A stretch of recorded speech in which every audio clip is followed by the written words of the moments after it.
Nicolas, bonjour. Ouais, bonjour Eric, bonjour à Eh ben, tous. donc on enchaîne, on était sur les data centers, on va rester, on va pas rester sur les data centers, on va plutôt parler de tous les autres actifs numériques, de la Mhm. vie des entreprises et des organisations et on va se demander justement pourquoi mettre en place un programme de gestion du cycle de vie de vos actifs numériques? Déjà, je ne sais pas si vous savez ce que c'est, donc vous allez découvrir ce que c'est. C'est peut-être, Mhm. voilà, vous allez certainement aussi comprendre, ce que ça vous apporte. Auparavant, donc Nicolas travaille chez Iron Mountain, mais peut-être Nicolas, tu peux présenter ta fonction, l'entreprise, Ouais. enfin nous expliquer un petit peu son expertise. D'accord, ouais, très bien. Pour ma part, je suis sales spécialiste pour les solutions de gestion du cycle de vie des équipements IT chez Iron Mountain. Donc, c'est-à-dire que j'interviens chez nos clients avec nos commerciaux dès les phases de qualification en fait de ce type de service, donc déploiement des postes de travail et aussi gestion de la fin de vie, et jusqu'à la mise en place. Pour ce qui est d'Iron Mountain, donc je pense qu'autour de cette table virtuelle, il y en a pas mal de personnes qui connaissent Iron Mountain, peut-être sur le cœur de métier historique en fait de gestion de l'archivage documentaire ou encore la protection de données type bande, mais on va au-delà de ça. Donc Iron Mountain fondée en 1951, donc c'est une entreprise qui est spécialisée dans la protection de l'information. Aujourd'hui, on accompagne nos clients dans leur transformation numérique. Donc, notre cœur de métier, c'est vraiment de protéger et de valoriser la donnée. Ça s'inscrit dans tous nos services. Donc, que ce soit les services de gestion de plateformes de contenu avec de l'intelligence artificielle, du machine learning, ou encore des solutions maintenant de cloud avec nos propres centres de données. Et également dans la gestion du cycle de vie des actifs IT pour lequel aujourd'hui, on va faire un focus. La gestion du cycle de vie des actifs IT, c'est vraiment gérer tout le cycle de vie de l'équipement sur les phases de déploiement, mais également la fin de vie de manière sûre et durable. C'est ce qu'on va voir un peu plus en détail. Ce service, en fait, aujourd'hui, Iron Mountain est leader dans tout ce qui est valorisation des équipements IT. Donc ça, on pourra vous partager un lien vers le Gartner. Comme ça, vous aurez une étude de marché et voir de quelle manière Iron Mountain en fait se positionne. Et il y a également des tips pour pouvoir choisir, mettre en place un programme ITAD efficace également. On est présent donc dans 32 pays. L'offre en fait en France, elle repose sur un centre de traitement donc qui est en région parisienne dans le 77 et également 27 sites en région. La force d'Iron Mountain, c'est vraiment cette capillarité en termes de logistique pour pouvoir également avoir des services de proximité et pouvoir couvrir l'ensemble des localisations de nos clients. Donc j'ai poussé le lien vers le Gartner, comme ça vous Merci. aurez tous les éléments, hein, pour pouvoir, vous faire une idée, sur qui est et ce que fait Iron Mountain. Mais alors pour qu'on comprenne bien et que, vraiment, ça réponde à vos besoins, Nicolas, je voudrais savoir quand même avec ce programme et cette offre autour de la gestion du cycle de vie des actifs numériques, à qui tu t'adresses et pourquoi Ouais, justement ça doit les intéresser? d'accord. Le, Au niveau de mes interlocuteurs, l'interlocuteur principal, voilà, s'il y en a autour de cette table, ça reste l'IT, mais pas que. Pour les autres, il faut rester. En fait, on commence beaucoup nos échanges avec la partie IT. En fait, c'est parce que l'idée, c'est de faire un état des lieux. En fait, savoir le process existant pour pouvoir ensuite pousser en fait des optimisations.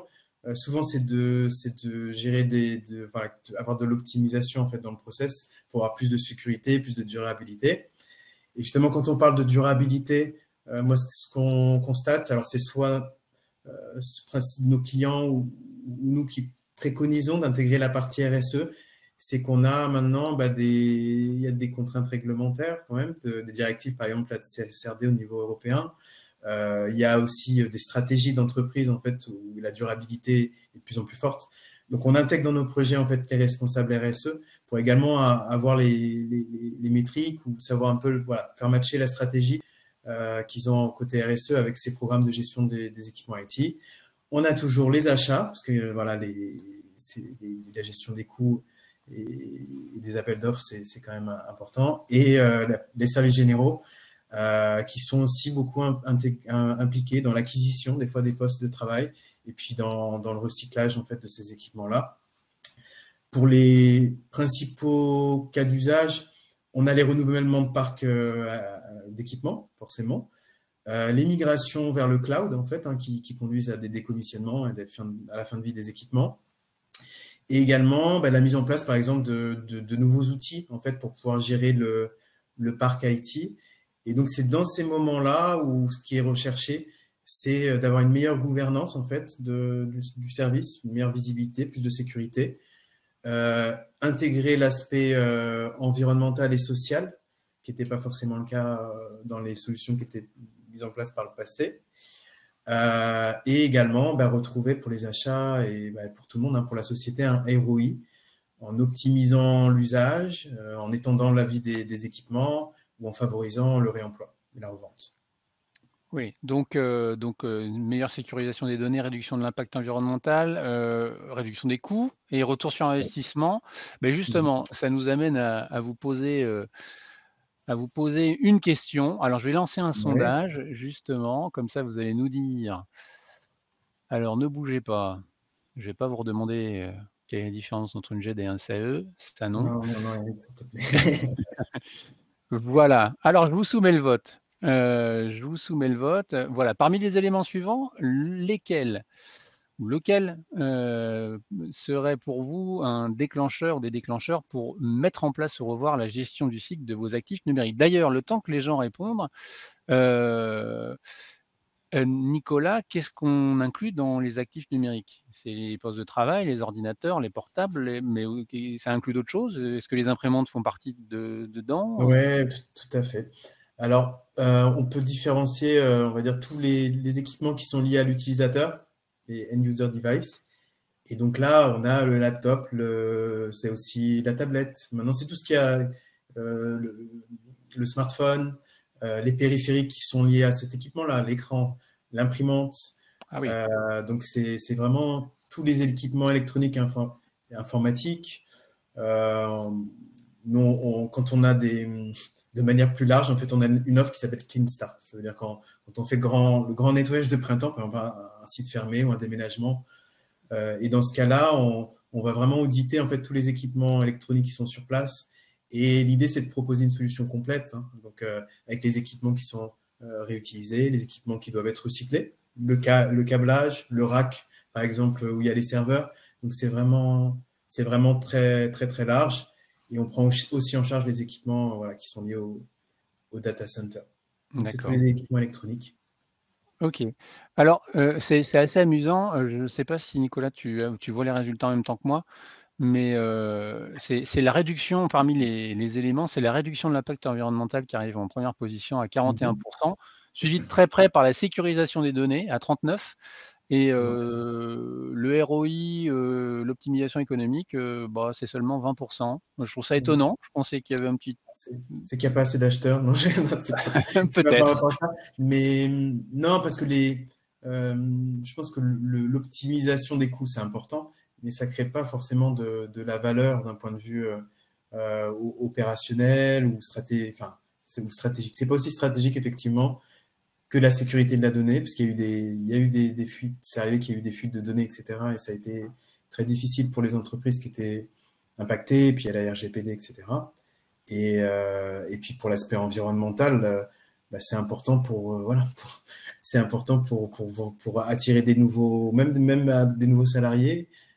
C'est important pour le valoriser au niveau marketing. Enfin, c'est vraiment, c'est stratégique ces deux aspects-là. Ça m'étonne pas. C'est vrai. Bon. Moi, j'ai été un petit peu étonné, mais ce matin, on est sur une session orientée numérique responsable, donc finalement, c'est peut-être pas si étonnant. Alors, bon, ok, donc on a vu ça. Maintenant, un programme, l'offre que vous proposez, qu'Iron Mountain propose en Oui. termes de cycle de vie des actifs numériques, ok, ça marche comment? Ça inclut quoi? Comment ça marche? Là, c'est pareil, même question qu'avec Vincent précédemment. Moi, je suis Ouais. client, voilà, comment vous intervenez autour de tout ça? D'accord, ok. Alors déjà, par rapport à la gestion du cycle de vie des équipements IT, donc le cycle de vie, on parle vraiment nous on intervient après l'achat des équipements, par exemple par Dell, IBM ou autre, et on va en fait faciliter la phase de déploiement. Donc c'est les briques qu'on va envoyer. Donc en bas, c'est donc la conservation, la configuration des équipements, et ensuite le déploiement des équipements auprès des utilisateurs. Et après, on va gérer la deuxième partie du cycle. Ça va être en fait, de gérer la fin de vie en favorisant soit le réemploi de l'équipement, un salarié qui part et on réadresse en fait efficacement l'équipement à un autre salarié, ou alors la fin de vie par le recyclage et la revalorisation. Par rapport à l'approche d'Iron Mountain, donc comme j'ai dit, on commence par l'IT, on commence par comprendre en fait les process qui sont en place, pour ensuite, dans le programme, en fait, faire un programme qui va être quand même sur mesure par rapport aux besoins du client, en prenant en compte, voilà, c'est leur localisation, le niveau de sécurité, les réglementations qui s'appliquent. Donc, dedans, on a, en fait, ce qui est important pour nous, une gouvernance centralisée. Donc, qu'importe le nombre de sites ou le nombre de pays qui sont concernés, c'est d'avoir une vue globale, en fait, de l'inventaire, visibilité sur l'inventaire, des opérations de déploiement et des opérations de fin de vie des équipements. Des fois, on est chez nos clients, ils ont plusieurs outils, plusieurs silos, plusieurs prestataires, et ça, on veut éviter. Ça permet d'avoir accès aux preuves d'audit, qui sont très importantes, donc certificat d'effacement, recyclage, revalorisation. C'est d'avoir accès en fait à la fameuse la chaîne de traçabilité que j'ai évoquée avec notre propre logistique, donc de l'enlèvement jusqu'au centre de traitement. C'est aussi parce que voilà, la confiance n'exclut pas le contrôle. Nous, il est important vraiment de travailler avec des partenaires qui sont certifiés. Donc, on est certifié ISO 9001, 27001, 14001, R2 qui est aussi dans le domaine spécifique dans le domaine du recyclage. Donc, par exemple, pas d'équipements ou de matériaux qui sont mis en décharge. C'est ce genre de critères en fait qui sont dans ces normes-là. On est EcoVadis Gold, parce que j'ai vu comment ça a été évoqué par plusieurs, donc je le précise également. La grille tarifaire, donc ça c'est aussi par rapport aux achats, c'est de pouvoir en fait avoir une visibilité à l'avance sur les coûts, d'avoir des coûts négociés et de pouvoir monter en fait facilement les budgets et de pouvoir le suivre en fait dans le temps du programme. Il y a l'aspect environnemental. Donc, on a parlé des RSE et en fait, la CSRD, ce qui est demandé principalement, en fait, c'est d'avoir des métriques en fait, environnementales. Donc, nous, on produit des rapports environnementaux avec le CO2 qui est évité, avec des rapports Scope 3. Et donc, ça permet de soutenir en fait, la stratégie RSE. Environnementale aussi par rapport au réemploi, bien entendu, et l'économie circulaire. Et le dernier point, c'est l'action sociale également. Je pense que c'est pour ça aussi ça pèse dans le pourcentage du sondage qu'on a vu. C'est qu'aujourd'hui, c'est pas forcément des projets ou des programmes où on va se dire on veut optimiser financièrement ou de manière la productivité de la gestion du cycle de vie des équipements IT. Mais on va dire tiens, une partie, elle va aussi permettre de soutenir notre action sociale. On a une fondation, et peut-être que des fonds financiers, on peut faire un montage où une partie des fonds ou des équipements en fait, peuvent être adressés en fait à une association spécifique. D'accord. Voilà pour le programme. Et donc, pour bien comprendre, ça veut dire qu'Iron Mountain a des sites en propre pour gérer cette offre, une flotte de véhicules, mais aussi donc des partenaires qui gravitent autour. C'est pour bien que je comprenne bien et que les gens comprennent bien. C'est ça, hein. La Alors, partie logistique. c'est sur la partie. Alors, il y a toujours des partenaires qui effectivement qui gravitent autour, comme je l'ai évoqué. On parle d'un cycle de vie, donc de l'équipement, donc l'acquisition. Donc, par exemple, le partenaire peut être Dell ou une société de service en fait qui va fournir les équipements. Et effectivement, l'offre d'Iron Mountain, c'est vraiment on va gérer après toute la suite du cycle, potentiellement. Si un client le demande, on peut gérer de bout en bout le déploiement, donc le paramétrage au sein de notre site à Moissy, la logistique en fait pour déployer, réaliser des gestes de proximité, faire du déracking ou bien du packaging lors de l'enlèvement également, faire la logistique inversée en fait vers le site également de Moissy où on fait le recyclage et la valorisation.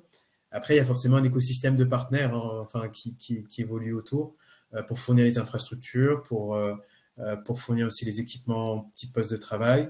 Et nous, on va venir en fait s'intégrer dans ce workflow pour pouvoir en fait soit gérer uniquement dans le programme la fin de vie des équipements IT, parce que le client peut avoir en interne des ressources pour pouvoir paramétrer et déployer. Donc, c'est là où il va avoir effectivement différents intervenants, que ce soit chez le client ou alors des partenaires stratégiques, voilà, comme le peut l'être Evernex sur la partie maintenance des data centers. Voilà. D'accord. Donc j'en profite pour vous pousser un contenu sur les 5 façons dont les pratiques durables redéfinissent la gestion du cycle de vie des actifs. Est-ce que tu peux nous en dire plus, enfin, en dire plus à ceux qui nous écoutent et qui vont aller sur cette ressource? Qu'est-ce qu'ils vont découvrir? Au niveau de cette ressource, bon, on va revoir les points clés hein, qu'on a évoqués en fait en termes d'aspect environnemental, en fait, de l'intégrer dans les programmes, de bien valider en fait l'aspect aussi sécurité, certification, le footprint, enfin les points de présence en fait du prestataire, les certificats qu'il y a en bout de chaîne et également voilà d'avoir les leviers en fait en termes d'optimisation des coûts en fait par nos services. D'accord. Bon, alors je crois qu'il n'y a rien de mieux que d'évoquer un cas client pour bien comprendre effectivement comment ça fonctionne, et quels gains et quelles perspectives ça offre, une gestion, un programme en tout cas de gestion du cycle de vie des actifs Mhm. numériques. Et donc là, je te laisse me présenter donc Grand Vision. Alors c'est Grand Optical, hein, c'est ça, hein? Alors en fait, le groupe, c'est Grand Vision Vision, d'accord. et donc ils ont différentes marques, différents réseaux de distribution, dont Grand Optical, Général d'Optique. Grand Vision, en fait, historiquement, c'est un client historique voilà, d'Iron Mountain par rapport à la sécurisation de leurs données de sauvegarde, en fait. Donc, la relation par rapport en fait à ces projets de gestion du cycle de vie des équipements IT, elle a démarré fin d'année 2023. Donc, on a été consulté avec d'autres, en face de d'autres prestataires par rapport à un déploiement massif en fait d'équipements de type desktop au sein donc des magasins Grand Optical et Général d'Optique.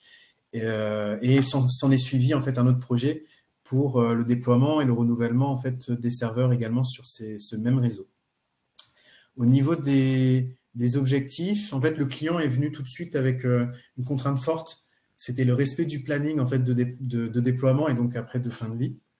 Donc là, pour ce qui est des postes de travail, le planning en fait était dicté par Dell, qui déployait les postes et assurait en fait l'installation.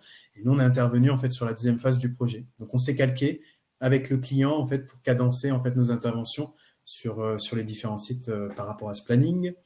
L'aspect budgétaire est forcément voilà important. On a été comparé une fois que tout était coché en termes de cases opérationnelles, les coûts en fait ont été comparés. L'aspect confidentialité de la donnée, il est important parce que ce sont des données de santé, en fait, hein, c'est donc des opticiens. Donc, il y avait vraiment un souhait d'avoir beaucoup de clarté par rapport à la chaîne de traçabilité jusqu'au certificat. Donc, avec aussi des templates de certificats, des process, en fait, hein, qui ont été partagés. Et également l'aspect environnemental. Alors, pour le coup, là, c'était plus le souhait de rajouter en fait, de la durabilité dans le projet, ce qui n'était pas forcément le cas par le passé, mais d'être très ouvert en fait, par rapport aux initiatives qui pouvaient être proposées dans ce domaine-là. Au niveau de l'envergure du projet, Alors donc on est un Nicolas, peu… je te coupe sur la confidentialité de la donnée parce que je me dis, ok, donc, mais alors comment vous effacez, comment vous assurez l'effacement des données? Qu'est-ce que le client a comme preuve? Enfin, justement, comment ça marche ce côté j'efface tout, je reprends tout? C'est-à-dire, c'est pas les salariés, c'est pas les magasins qui ont effacé eux-mêmes leurs données, on est d'accord, c'est vous. Non, c'est le but du Ouais. service, c'est d'avoir une prestation vraiment, qui est une prestation complète. Je pense qu'il faut penser la chose dès la prise en charge. Par exemple, en fait, c'est-à-dire que les équipes Grand Vision nous communiquaient la liste en fait des équipements à prendre en charge jusqu'au serial number pour s'assurer qu'il n'y ait pas d'écart dans ce qui est collecté. Quand notre intervenant en fait vient sur place, il fait le scanning en fait, des différents équipements. Donc, ça fait partie de la confidentialité aussi. C'est de ne pas prendre des équipements qui sont pas à être pris en charge, surtout sur des projets où il y a beaucoup de sites et beaucoup d'interlocuteurs. Donc, on s'assure de ce qui est enlevé. Ensuite, donc, la logistique sécurisée jusqu'au centre, donc tout se passe à Moissy.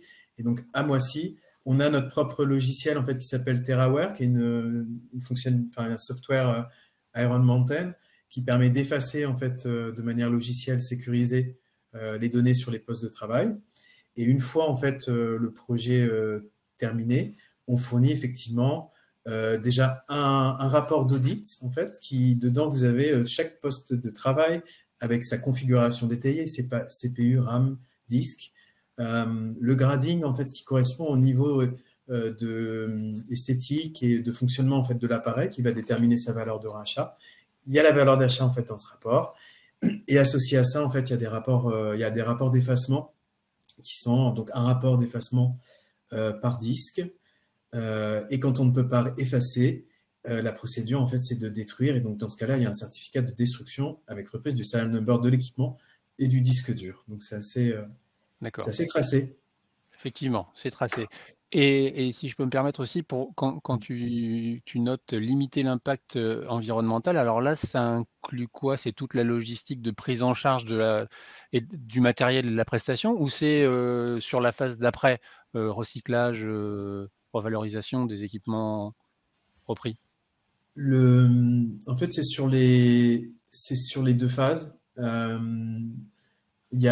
fait, on a fait un gros travail on a cette logistique donc, qui est commune en fait, à tous nos métiers de sécurisation des archives, des bandes de sauvegarde, etc. Donc, on a utilisé cette logistique. Le client nous a communiqué en fait 253 sites et on a matché en fait cette logistique. L'idée, c'était d'utiliser en fait notre logistique mutualisée. Donc déjà, il y a une mutualisation, donc il y a une réduction de l'impact environnemental et également de pouvoir mutualiser en fait les interventions. Par exemple, s'il y a un magasin à Marseille, à Nice, etc., ils faisaient partie en fait de la même tournée. Donc, il y avait même une mutualisation au sein des différents points de collecte en fait qui devaient être faits pour Grand Vision. Ça s'est retrouvé dans les coûts, donc c'est intéressant. Et ensuite, après, il y a l'aspect, il y a le traitement avec la réduction de l'impact environnemental par le réemploi, parce qu'eux ont fait le choix en fait de revendre en fait après effacement sécurisé un maximum des équipements, donc forcément ça réduit l'impact en fait environnemental pour le client de possession de ses postes. Ok, je comprends mieux, c'est plus clair pour moi avec tes détails. Je te laisse poursuivre donc sur l'envergure du projet. Donc effectivement, 253 sites, c'est un sacré projet et effectivement, le faire seul, même dans une grande entreprise, c'est compliqué. Hein.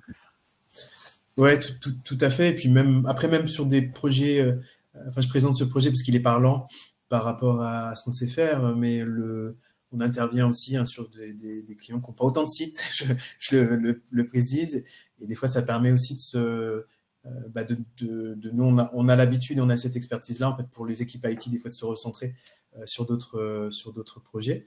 Mais là pour le coup, voilà, c'était un projet assez complexe, on va dire, dans le sens où c'était toute la France, 253 sites. En termes de nombre de postes, donc c'était 3000 PC.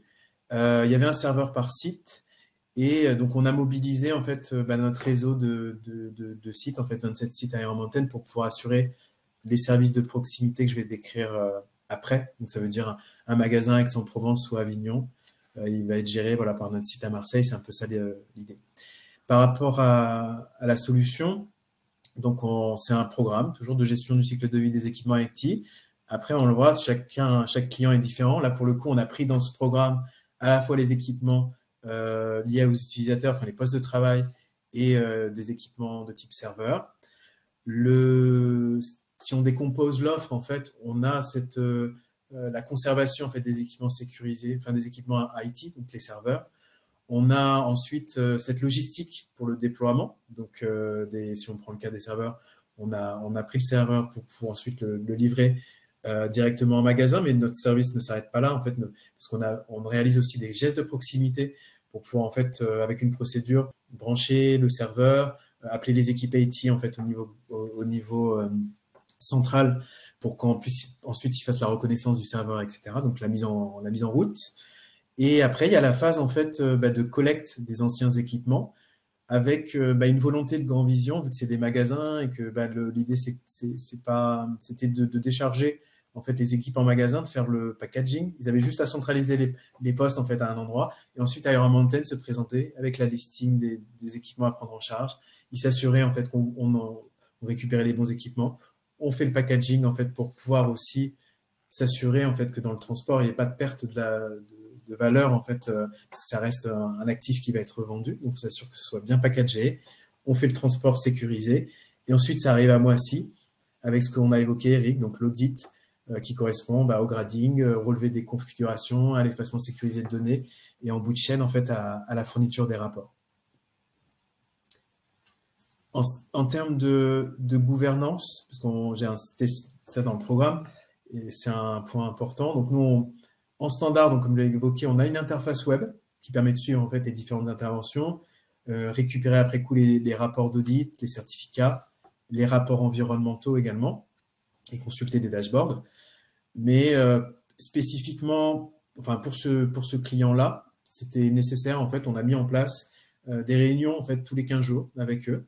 Donc, j'étais présent. Et également, des personnes opérationnelles chez nous étaient présentes, en fait, qui géraient principalement l'aspect opérationnel et logistique avec le client. Ça a permis vraiment de remonter, suivre l'avancée du projet. Il y a toujours ce cadencement, ce planning qui est important. Remonter les challenges en fait, du projet. Ça a permis vraiment d'optimiser en fait, au fil de l'eau la prestation, la communication aussi auprès des différents sites.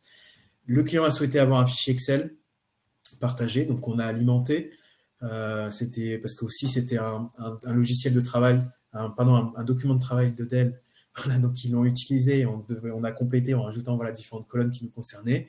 C'était aussi rajouter les serial numbers réels pour pouvoir après facilement les transmettre en fait auprès des équipes finance pour l'aspect mobilisation des postes. Et également, on a centralisé en fait toutes les preuves d'audit sur leur drive partagé. Côté perspective, il faut savoir donc que chaque projet, c'était à peu près 3 mois en fait de réalisation. On a commencé par les postes de travail. Entre deux, on a eu d'autres interlocuteurs chez Grand Vision, donc la partie IT, Data Center qui nous a sollicité. On a fait un décommissionnement. Donc ça veut dire qu'on a enlevé les rackings en fait, des serveurs en fait, dans leur salle serveur pour ensuite de la même manière en fait, les transmettre à Moissy et faire l'effacement sécurisé et les revendre. Donc ça s'est inscrit dans un projet pour eux en fait, de fermeture du data center en fait, parce qu'il y avait une consolidation en fait, en Italie. On travaille avec le client donc justement pour gérer le parc donc de manière plus récurrente, parce que là, c'est vrai qu'on est sur des programmes où on était sur des déploiements plutôt one-shot de grande ampleur, mais il y a aussi des équipements en fait, qui sont renouvelés en fait, tout le temps au fil de l'eau dans les magasins, une imprimante qui doit être partie en maintenance ou autre. Voilà, donc on va gérer aussi, on travaille pour gérer cette partie-là de fin de vie et de déploiement en fait, de nouveaux équipements au fil de l'eau. Il y a un projet aussi de renouvellement d'iPad, donc c'est tout un tas de projets pour lesquels en fait, ils ont besoin de partenaires en fait, comme Iron Mountain pour pouvoir en fait, faire vivre en fait, les magasins et les faire évoluer tout en ayant une approche de durabilité et de sécurité des données. Par rapport au cas Grand Vision, je vais terminer sur le pourquoi Iron Mountain. Donc, on a posé la question, toujours important de savoir ce qui a été déterminant. Des fois, ce n'est pas forcément ce que l'on pense. Et là, pour le coup, ça a été en fait par rapport à la demande. Ils avaient des délais courts en fait par rapport pour avoir en fait une offre. C'est vrai que c'est comme ça dans leur timeline. Donc, ils ont apprécié la réactivité en fait dans le montage de l'offre. Donc, on a rapidement impliqué en fait des équipes logistiques et transport chez nous. C'était une offre claire, donc ça, c'est un bon compliment, je pense. Ça veut dire qu'il y a une compréhension de leur organisation, de leurs enjeux, et une approche assez spécifique par rapport, en tout cas, aux concurrents, en utilisant nos propres transports, et donc en optimisant en fait les coûts, en utilisant nos transports et pas un tiers pour réaliser en fait les enlèvements. Donc, c'était aussi plus de valeur ajoutée par rapport au magasin. Et enfin, c'est cette approche en fait dans le long terme après de de partenariat où on a eu ces réunions qui étaient plus opérationnelles, mais qui nous ont permis maintenant, je pense, de construire plutôt d'autres projets et des améliorations en fait futures, de voir un futur, je l'espère, commun avec Grand Vision par rapport à la gestion de leurs actifs numériques.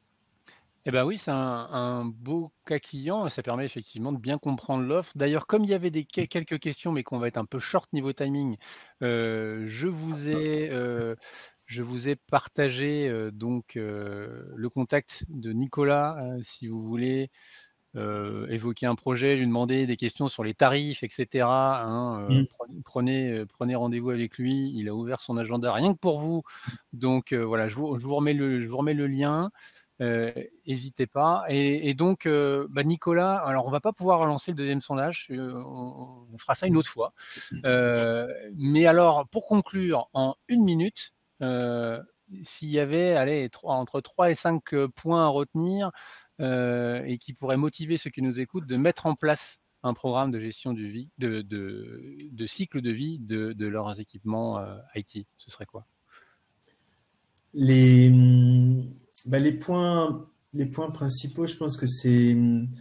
En fait, il y a toutes ces pressions en termes de sécurité de la donnée, des contraintes réglementaires, en fait, vraiment, c'est devenu aussi stratégique côté RSE dans l'entreprise, en fait, d'avoir plus de durabilité en fait, dans la gestion des actifs de manière, enfin, dans l'entreprise.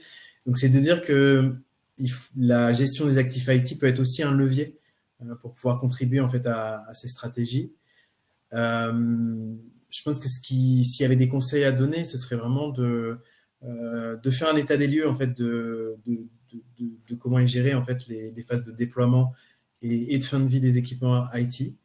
Parce qu'on se rend compte qu'il y a des fois beaucoup d'intervenants côté logistique, un acteur pour le recyclage, un acteur pour le broc, un acteur pour pouvoir conserver et paramétrer les équipements.